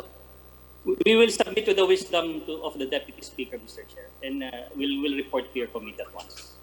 Maraming salamat, Yusek, at sana po iparating natin sa DILG na kami ay bagal na bagal sa sistema na ginagawa ninyo sa panghuhuli ng mga kawatan. Kami na to. Si Pangulong Duterte na nakikita nyo humahalik sa watawat ng Pilipinas, baka mas galit na yon. Kaya lang siyempre natapatan na may pandemic ngayon, pero mas lalo nga tayong dapat magbantay dahil may pandemic. Mas lalong dapat matanggap ng mga kababayan natin yung mga benepisyo na pinadadala ng gobyerno sa kanila. Alam nyo po bago mamatay si DILG? Yeah, with that direction, Mr. Chair, we will submit to your committee as soon as possible all the cases filed against the local government units. Sana po within the week, Yusek Echeverry, alam ko mas magiging mabilis ang proseso ng DILG ngayon. Sana po kahit po Monday next week ay may mabuting balita na kaming matanggap na sulat mula sa DILG, Yusek Echeverry. Yes, Mr. Chair. Yes, Mr. Chair. Mr. Chair, hindi lang yun Deputy eh. Villapuerte. Hindi. Kung I think the Yusek Echeverry was here in the last Zoom, na hindi ba niya nakita yung mga ebidensyang pinakita ko? Sana pinorward nyo na agad yan at inimbestigahan nyo on your own instead of making statements na politika to. Documentary ang evidence na nakatanggap hindi qualified, napakaraming tao. So dapat it's incumbent upon the DILG having supervisory control over LGUs na dapat i-forward nyo na yan at may I also request sa CIDG na mag-ano na rin, imbestiga. Not only Iriga City, karamihan pa. But ang point ko, napakalakas ng ebidensya dito sa Iriga City. Dapat bibigyan natin ng due process si Mayor. At the same time, bigyan rin nyo yung due process, yung ebidensyang binigay. So later, I will give you more evidences, Mr. Chair. Thank you. Thank you, Deputy Speaker Villapuerte. At dahil usapin tungkol doon sa taga-Caloocan yun sumagot po sa atin, si Yusek, taga-Caloocan yan. May nag-comment na taga-Caloocan, tricycle driver ng Caloocan, si Deo Pabio. Yung daw bang mga tricycle driver ay makakatanggap din ng SAP. At ipaalala nga po pala natin sa DSWD na may commitment po kayo nung, sa chairman na ito, nung nakaraang hearing, na yung ipapasa namin sa inyo na listahan ng mga JODA ay bibigyan ng tulong. Yan po ay mismong commitment ni Secretary nung nakaraang hearing at inaasahan po namin na nakarating na nung nakaraan at yung mga nahuling dokumento sa mga JODA drivers po. Meron kasing dokumento na late dumating kaya kakabigay lang kanina sa DSWD. Pero inaasahan ko po na mabibigyan niyo po kami ng update na mabigyan ng tulong. Iyan pong inaasahan natin hindi yung magpagalitan tayo dito. Ang inaasahan natin yung mabigyan ng tulong. Yung ating mga minamahal na mga driver na dati taas noon na nagdadrive pero ngayon yung iba nakikita natin sa news namamalimos na. Ano po? At gayon na rin po yung sa mga lugar na nag-comment sa atin katulad sa Bacolod, sa aking lalawigan sa Bulacan, sa Metro Manila, sa Makati, sa Barangay Pitogo, comment ni Biron Valencia. Sa Caloocan na naman ito, si Nanette Guerrero naghihintay. Sa ating mga porpis, kailan daw po ba talaga natin maibibigay yung ayuda na hinihintay po nila? O meron pa daw ba silang aasahan na ayuda mula sa DSWD? Yusek Pamonag.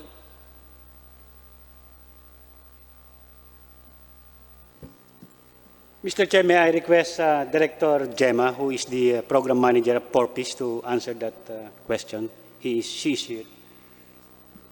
Si Director Gemma Gabuya, ang aming dating Regional Director ng DSWD. Yan po'y matulungin sa Region 3. Ngayon ay siya po ang nasa Porpis.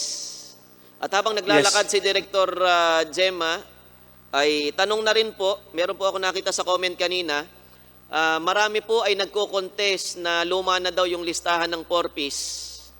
Kailan ba natin ito maaaring malinis yung listahan ng Porpis upang yung mga nirereklamo na malalaki naman ang bahay ay nakasama sa Porpis, yung iba nirereklamo mga kamag-anak ng mayor o ng kapitan ay nasa Porpis, ay matanggal na sa listahan at mapalitan ng mga tunay na nangangailangan ng Porpis. Nagkasama-sama na yung tanong ko, Director Gemma, pero pakisagot po sana kung may aasahan pa na ayuda yung ating mga kababayan sa mga lugar na nabanggit ko po kanina, Bacolod, Bulacan, Metro Manila, Valenzuela, Makati, sa Barangay Pitogo, Caloocan, Quezon, Kawayan, Isabela, tsaka sa Santa Rosa, Director Gemma. Thank you, Mr. Chair. At, Mahina po, pakilakasan po.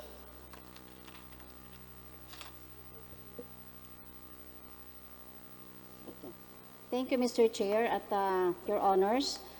For the Pantawid Pamilyang Pilipino Program, for the subsidy, for the second tranche, we already achieved 99.93%.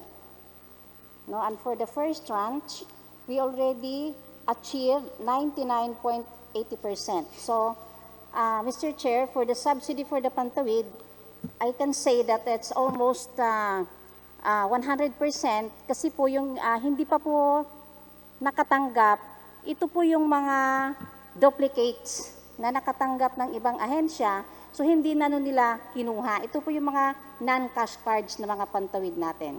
Director Gemma, ang tinatanong ko po ay, yung bang sa mga lugar na nabanggit ay may inaasahan pa ba sila? Kasi ang report nyo sa akin ay halos patapos na yung pamimigay ng first tranche tsaka ng second tranche. Napakarami pa na nagre-report sa atin na hindi pa man lang sila nakakuha kahit singkonduling sa SAP. Siyempre po, malamang wala yung pangalan nila sa listahan. Definitely, wala sila sa 4-piece. Ang tanong ko po kanina sa 4-piece ay kailan ba kayo naka-schedule na mag-refresh ng inyong listahan sa 4-piece o mag-ayos ng inyong listahan para yung mga nirereklamo na mga mayayaman o ng mga may kaya na nakabilang sa 4-piece dahil lang sa lakas sa mga leader natin sa ating mga lugar ay matanggal na para yung tunay na mahirap ang mailista sa 4-piece, Director Gemma. Okay. Mr. Chair, so ongoing po yung ating data cleansing. No? In fact, marami na po tayong mga delisted, no? Because of the reports na ang iba dyan ay wala na pong below 18 years old na anak at yung iba po ay talagang may nag-increase na po ang kanilang income. Wala na po sila sa listahanan na sinasabi nating mahirap. So tuloy-tuloy po ito, Mr. Chair, yung ating paglilinis ng Director Gemma, kada buwan, on the average, sa average po ng kada buwan, mga ilan po ang natatanggal sa listahan at ilan naman ang naipapalit sa listahan? Okay. So, Mr. Chair, as of now, I will get back to you kung yun lang yung exact Sige po, number. padala na lang po ng Opo, listahan sa Mr. amin, Chair. Director Gemma. Ayoko rin naman kayong pahirapan kasi sa 4-piece ka naka-assign. Yes. Opo. Yusek Pamonag, ang tinatanong ko po kanina, sa mga lugar na nabanggit, kasama na doon sa Kamsur, at kahit po dyan sa, ano ba yung mga napasok sa mga naghihingi ng mga SAP? Buong bansang Pilipinas yata napasok sa kailangan ng SAP. Tama ba, Deputy El Rey? Mr. Chair, yung tanong nyo po is dapat yung SAP talaga for 18 million families nationwide. Tama po kayo? Nationwide, ayan. At sa lahat po ng lugar, hindi na lang yung mga nag-comment, lalahatin ko na po lahat ng lugar, yung po bang mga hindi pa nakatatanggap ng SAP ngunit mahirap ay may inaasahan pa? O wag na natin sila paasahin pa kung wala na talaga silang inaasahan pa. Yusek Pamonag. Yes, Mr. Chair. As I mentioned earlier, yung ating po mga LGUs requested for another extension for them to complete yung encoding at saka revalidations. These are the beneficiaries na hindi pa nakaka-receive ngayon. And the Yusek Secretary Pamonag, has approved it. Excuse me po, pero narinig na po namin ng mga nakakaraang hearing po yan. Opo. At nalulungkot kami dito kasi hindi pa rin tapos. Ngayon po, bago po tayo magsimula sa oras ng pagtatanong ni Deputy Speaker Villapuerte, yung po kasing kasama namin dito na si Congressman Jun Datol ng Senior Citizens Party List ay namatay na. Ano po? Pero ang huli niyang pinuntahan, sa bagay, hindi naman huli niyang pinuntahan, ang huli niyang inattenda na hearing na akin natatandaan ay yung hearing natin sa DSWD bago siya mamatay. Ano po? At sa huling mga sandali ni Congressman John Datol, ang sinisigaw niya ay nasaan na yung monthly subsidy ba yun? Medyo nawala sa isip ko, Asik Glenda, parang monthly subsidy ba para sa mga senior citizen at ibigay ang listahan ng mga senior citizen na nakakatanggap ng ayuda. Yan po ay kanyang sinisigaw. Pero bago ko po kayo pasagutin, isasabay ko na rin po dito.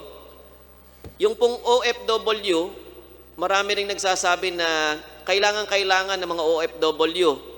May mga comment po tayo dito, mga OFW, nangangailangan din ng ayuda. Sana po masabi rin sa kanila kung paano nila makukuha.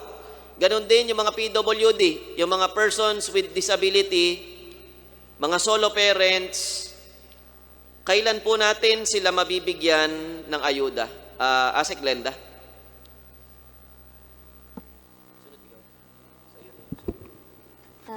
Yes, Mr. Chair. Unahin ko po yung sa social pension po natin. Yung sa social pension po natin, as of August 24, nakapagbayad na po kami ng 2,812,086 indigent senior citizens po. Tama po kayo, ang grant po nila is monthly, pero ang binibigay po namin sa kanila is biannually. Ibig sabihin, from January to June po, ibinigay na po namin yon. Tama ba, Director Wilma? Asek Glenda, Opo. ang hinihingi po ni Congressman June Datol para senior citizens nung panahon na yun, isubmit nyo yung listahan sa committee. Na-isubmit na po ba ninyo? Yes Okay po, po. Mr. Chair. Sige po, Naibigay babasahin na namin sa lang po kanya, sir. namin yung sinubmit ninyo. Yes, sir.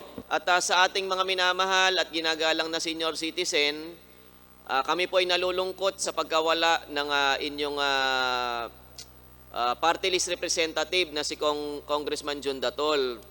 Bagamat kahit po wala na si Congressman June Datol, hindi man po kami senior, ay papakinggan po natin ang mga senior citizen.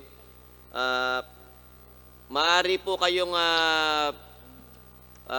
kumontak sa page po ng inyong Kuya Jonathan C. Alvarado sa Blue Ribbon Committee. Makikita nyo sa Facebook kung Kuya Jose Antonio R.C. Alvarado. At sana po wag naman po kayo magalit sa akin. Pakinggan ko lang po yung reklamo po nyo. Kung wala naman, God bless you po sa inyo. At ngayon po ibibigay ko na ang oras ng pagtatanong kay Deputy Speaker El Rey Villapuerte. Meron po siyang sa kanyang sariling 5 minuto. At binigyan rin siya ng 5 minuto ni Congresswoman Alfonso at 5 minuto ni Congressman Haresco ng parating nandyan sa beach sa Boracay. Congressman Villapuerte, Deputy Speaker Villapuerte, ang tagapagtanggol ng Kamsur. You're now recognized. Mr. Chair, before I go to Iriga City, gusto ko lang itanong sa committee, di ba before we requested from DSWD a listing, updated listing of the 4Ps? Kasi marami rin talagang nag-Facebook sa akin ngayon na dapat i-update na yan dahil marami ng 4Ps na nag-graduate na nagtrabaho na, yumaman na, at dumami naman, may mga bagong mahihirap naman. So gusto ko lang i-confirm, Mr. Chair, before I move on sa Iriga City issues, kung nabigay na ba sa committee or nagsubmit na po ang DSWD? Comsec?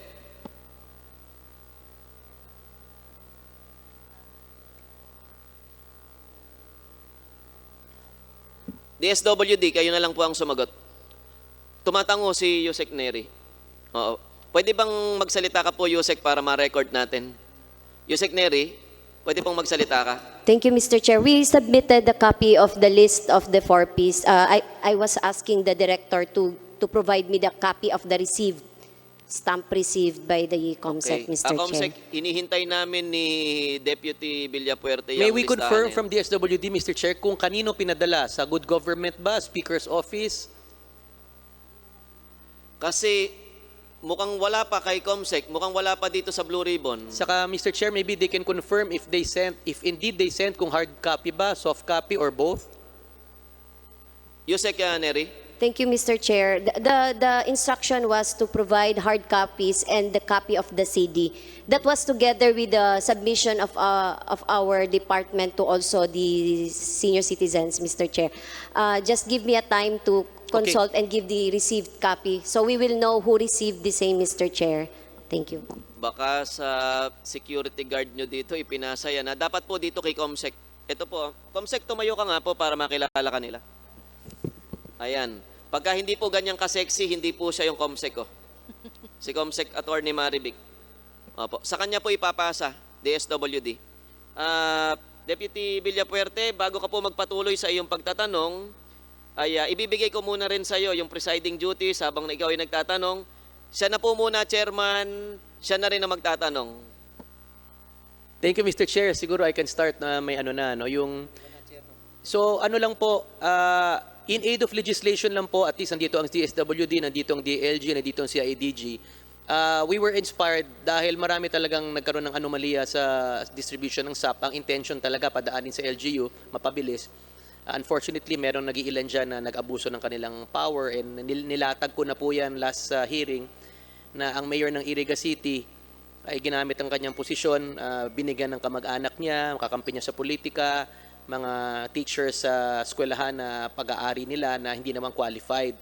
At ako nag-request lang in aid of legislation na moving forward, hindi na maulit ito. But again, sana nandiyan ang DSWD, DILG at ang CIADG and other investigative body na sana imbestigahan na rin nila katulong niyo ang Kongreso para hindi na po maulit ito.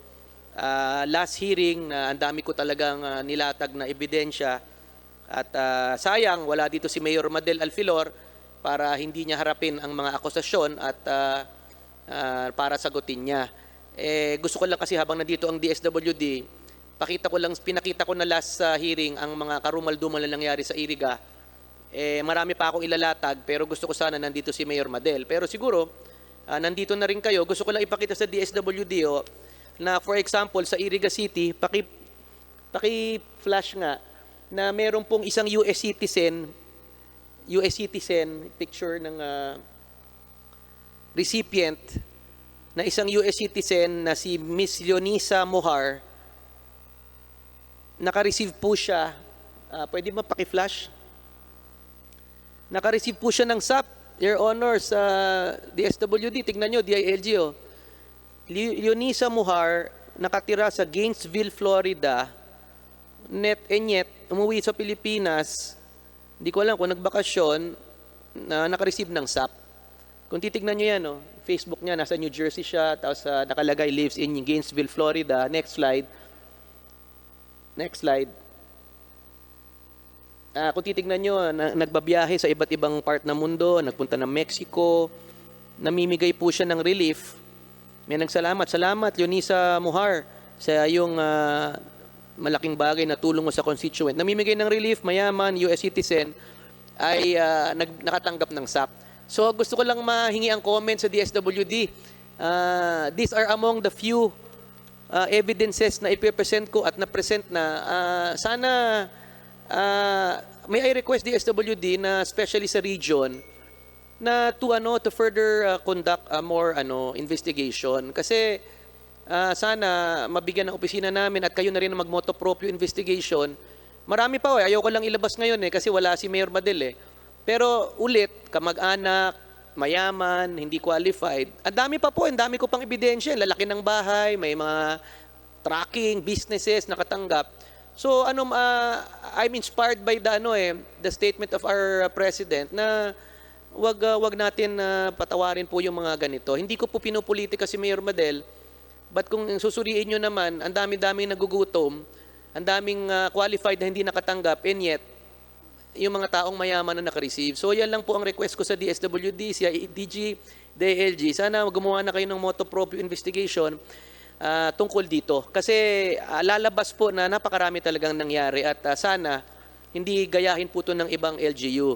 Then lilinawin ko lang po, kinonfirm naman po ni Sec. Rolly last hearing, kinonfirm ni Asik Glenda na hindi talaga qualified ang mga private teachers sa SAP. Although pwede silang mag-avail sa DOLE, pwede silang mag-avail sa Small Business Wage Subsidy, pero at least malinaw po yan na hindi talaga qualified. More than 70 po ang nakakuha dyan na pag-aari na eskwelahan nila, private teacher. So again, hindi natin pinupolitika kung sino man dito, gusto lang natin tamain ng mga mali. So marami pa kasi akong gustong ilatag sanang ebidensya, but gusto kong bigyan ng oportunidad si Mayor Madel Alfilor na harapin niya yung mga akusasyon sa kanya at may I reiterate yung request ko po sa committee na isubpoena siya and maybe we can give her more time attorney, Comsec, kung kailan po ang next hearing natin sa tungkol dito. I know we have to adjourn by 2 o'clock. It's already 1:57. Marami pa talaga akong gustong sabihin. Pero ilalabas ko na po yung mga ibang ebidensya at pasabog pag nandito na po si Mayor Madel. So yan lang po, and I thank the DSWD for continuously attending the hearings at we will see you in the budget hearings and we would like to remind you kung ano pong matutulong ng Kongreso dahil isa kayo sa talagang inaasahan ng ating kababayan. So we have to support you kasama na rin ang Department of Health. So maraming salamat kay Sec Rolly, kay Yusek Danny, Yusek Amy, Sec Glenda, sa lahat, sa CIDG, sa lahat ng mga naimbitahan for spending time, resources, and your efforts. Ulitin ko lang, si Mayor Madel, busy raw siya. While all of us are busy, dapat sa sunod na magsapini mag-attend na siya. So marami pa akong gustong sabihin, but it's 2 o'clock and I think we have to adjourn by 2 o'clock. And since I was empowered by the chairman to preside, maybe may I hear from any of our colleagues to move to adjourn?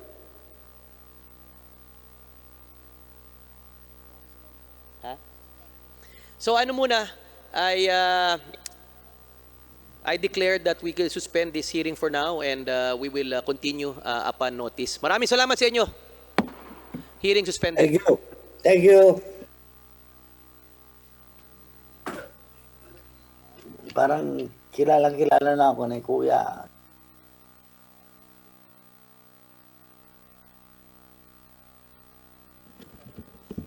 Kongresko, do you want to say anything? I'm sorry, I didn't realize nandiyan pa kayo. Okay na. Okay na. Thank you.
Hearing resumed.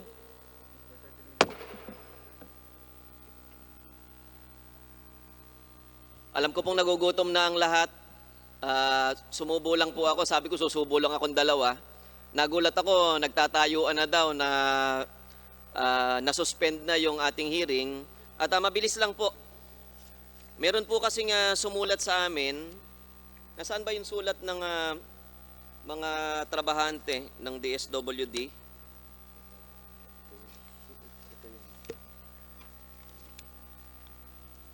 Okay. May sumulat po sa amin na tiga DSWD NCR, listahan 3, Caloocan North. Ano po? At sila ay nagpapapollow up ng possible to expedite the appeal of no work with pay that was supposed to be given sa mga empleyado po ng DSWD. Yusek Pamonag, alam niyo po ba yung tungkol po dito?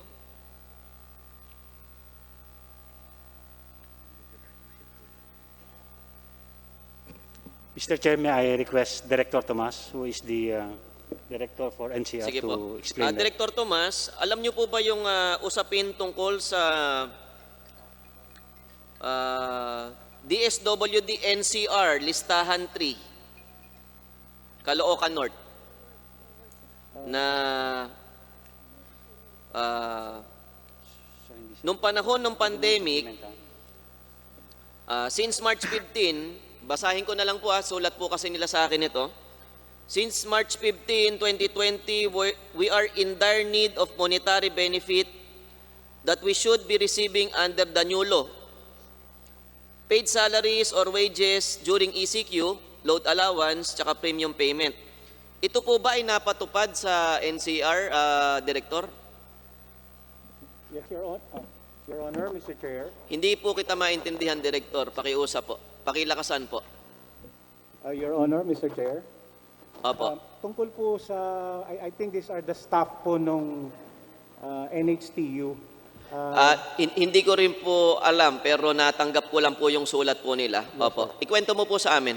Anyway po, ang ginagawa po ng NCR ay lagi pong tinutugunan ang mga pangangailangan po ng ating pong mga staff. Lalo po Tinutulungan nyo yung mga pangangailangan ng staff. Opo, sir. Pero sulat ng staff to na hindi nabibigay yung paid salaries and wages nila. Meron pong panahon na na-delay lang po. Na-delay lang. Yes, sir. Pero kailan ba binigay sa akin to? Di ba kahapon lang to? Kailan ba to? Nung 1 linggo lang po ito, na-action na po ba to? Your Honor, Mr. Chair, ang alam ko po na action na naman po. Pakiusap nga po, hindi po kita maintindihan talaga, Director. Opo. Sorry po, Your Honor, Mr. Chair, Opo. ang alam ko po, wala pong staff na hindi nakatanggap ng kanilang pay and allowances. Ito na nga Your Honor, Mr. Chair, siguro po hingiin ko na lang po yung detalye para Sige po. Sige po. maitugon po sa aming Kasi ayaw HR. naman po kitang pagalitan dito sa committee. Pero nabahala po ako sa sulat ng ilan sa inyong mga empleyado na yung mga tiga DSWD mismo hindi nakakatanggap ng tamang wages tsaka allowances.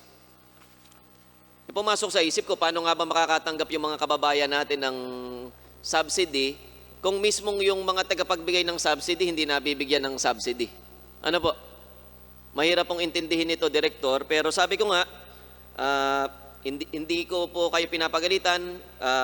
Gusto ko lang pong aksyonan po ninyo to. Pagka nagawa po ninyo to, masaya na sila. Medyo kaunti sa puso ko, masaya na rin para sa kanila. Ano po? Sana po ma-aksyonan po natin ito. Ito po ay DSWD NCR, listahan 3 ng Caloocan. Ano po? Yes, sir. Pwede Your ko Honor, po bang Mr. mahingi Chair. yung commitment mo, Director? Yes, Your Honor, Mr. Chair. I will address it as soon as possible po. You're under oath, Director. Anong meaning mo ng address? Mabibigyan sila ng mga tamang sweldo at allowances? Yes, sir.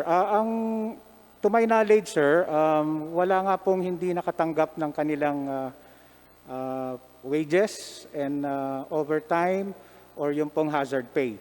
But there was a time lang po na na-delay dahil po nagkaroon lang po ng konting pag-coordinate sa central office patungkol po doon sa mga sinasubmit na requirements lalo na po kung naka-work from home po. Sige po, Director, you're under oath, paniniwalaan kita. Total, pagka nagsinungaling ka dito, mananagot ka sa Yes, House Your of the Honor. People. Yes, Your Opo. Honor, Mr. Chair. Makikipag-ugnayan po sa inyo yung aming Committee Secretariat, Director, at aasahan ko po na ang resolusyon yan within Monday. Ano po? Next week. Hindi ko po kayo iniimbitahan next Monday ng hearing. Inaasahan ko lang po na meron ka na pong sagot. At sana po ay kagaya po ng pinangako mo dito sa harap ng committee, ay positibo po yung iyong magiging sagot at mapasweldo ng maayos yung mga no work with pay na kawani ng DSWD nung panahon ng ECQ na naayon sa batas. Kung hindi naayon sa batas, pangit naman nabigyan sila ng libreng pera, hindi naayon sa batas. Pero kung naayon po sa batas, hinihiling po natin na matanggap po nila yung benepisyong iyon. Deputy Speaker Villapuerte. Mr. Chair, ako po ay maraming katunungan regarding dito sa SAP, lalo na sa IRIGA. But I will just continue on, Mr. Chair, on the next scheduled hearing kung meron tayo after we subpoena the Mayor Almadel and others, and once they honor it. Kasi if they don't honor the subpoena, ibang usapan po yun. Sige po, at Comsec, within the day, sana ma-issue natin yung subpoena at inaasahan natin na makakarating sa susunod na hearing to be announced ang ating mga invited guest na nagtatago sa kamay ng batas. With that, Deputy Speaker Villapuerte and sa ating mga fellow congressmen sa Zoom, meron po bang magmo-motion to suspend? Mr. Chair, I move to suspend this session. There's a motion on the floor to suspend. Hearing no objections, hearing suspended.